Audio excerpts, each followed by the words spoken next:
C'est véritablement pour moi un retour aux sources que d'accompagner ceux qui ont des rêves de changer le monde et à travers la création d'une entreprise.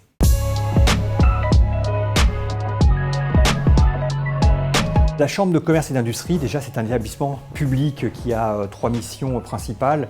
Une mission de soutien aux entreprises et aux créateurs du territoire, une mission d'éducation et de formation à travers son réseau de 24 écoles qui forment près de 60 000 jeunes par an, et sa mission liée à l'attractivité à travers sa filiale Viparis dédiée au congrès et salon qui accueille chaque année en Ile-de-France près de 15 millions de visiteurs.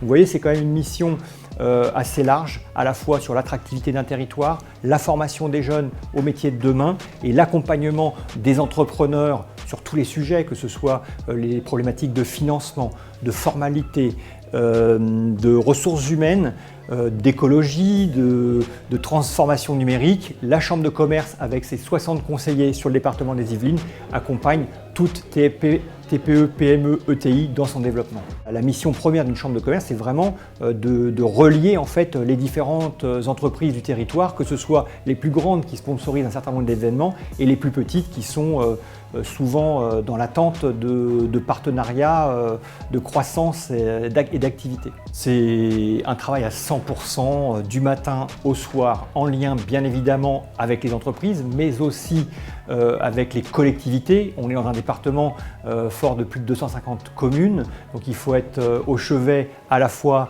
des élus, des jeunes à travers nos écoles, et des entrepreneurs et des créateurs qui sont très nombreux puisque dans le département se créent plusieurs milliers d'entreprises par an avec aujourd'hui une proportion notamment de jeunes de plus en plus importante puisque ça représente quasiment 50% des créateurs d'entreprises dans les Yvelines. Le plus gros défi en fait ça a été un changement d'organisation, un changement en termes d'agilité.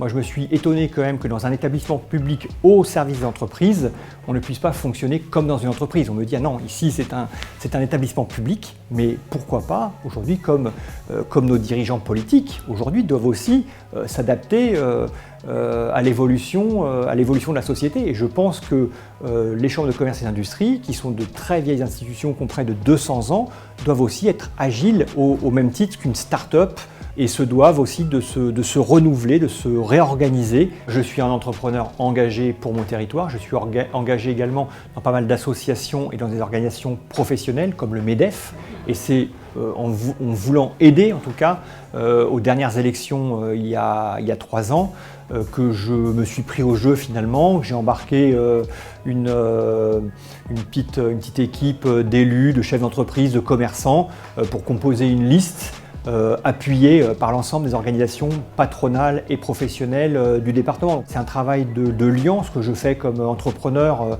à la tête de Didaxis, qui est un groupe dédié aux ressources humaines et aux nouvelles formes de travail. Donc voilà, il y avait une forme de continuité entre mon engagement professionnel, patronal et l'élection à la Chambre de commerce, qui sont des organismes et des institutions assez mal finalement connues du grand public et encore moins des chefs d'entreprise et commerçants qui se demandent toujours qu'est-ce qu'on peut bien y fabriquer. On y fait pas mal de choses.